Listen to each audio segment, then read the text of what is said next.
Bara mi kan sagashi de. On sagashi mi bon nor la. Bani tapi de ne bajuru otoy. Flen nya bugarla. O kotoy. Aw dangana nyeleni la tapigla yoro mi kumbe segu ka belajelen ka kungorota kufo alna ya soro ame domne ko bi mo sina sumayalen do ni yoro kufo leina chake yoro ka sodo konna na ibaye ka fo musokoroba jekulu do olube no yoro la yoro mi ni anko ma ko atelier de tissage ni musokoroba nunu na femi Thérèse Dugune mini alere jekulu manyemaye alebi nyefoli kanye ni tapigla yoro intariku yerela Yande nyeleni abafo yande mako tabsir nyeleni on bara on muso jakulu de ya muso jakulu sigira aka 82 cerblanc de asigi ka daele ka dimsuma amse ka fanga ya da chugumna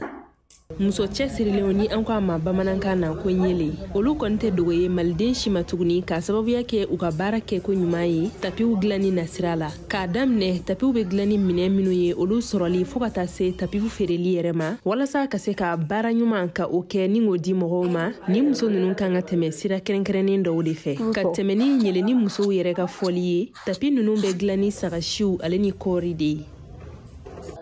ninde fali Nanya shiamba munutare.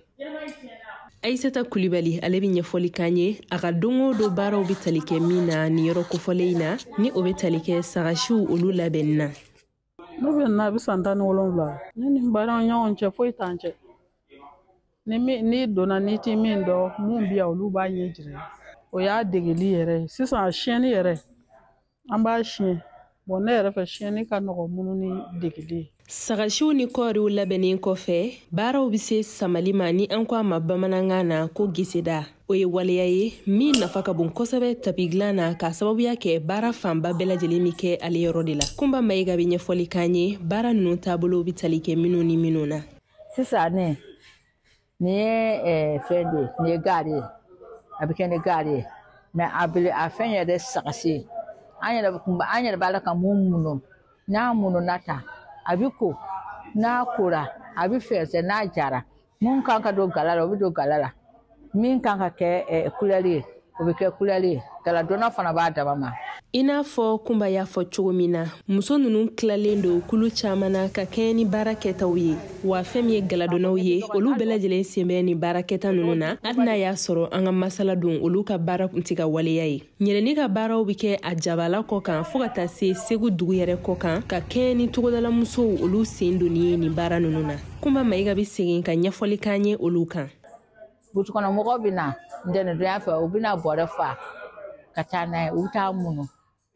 dogo kun fla kono buto kana damo nuna na di sisa na munna okoba fona ba ko ka je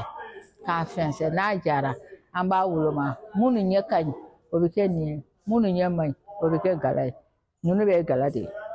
ni muso famba shi janfalendo femiye nyeleni muso ye hamina ko ni jorona ko babe olulabi ka keni uka baraw shila tununi min yere la shifina ka olu tala ko wasadwala ka fara o kan o nya folike gele ya werawla min ye tapi barabi keni minu ye olu sorali gele yawiye bintu tarawore ale rabi barake nyeleni kono ale ba da dolula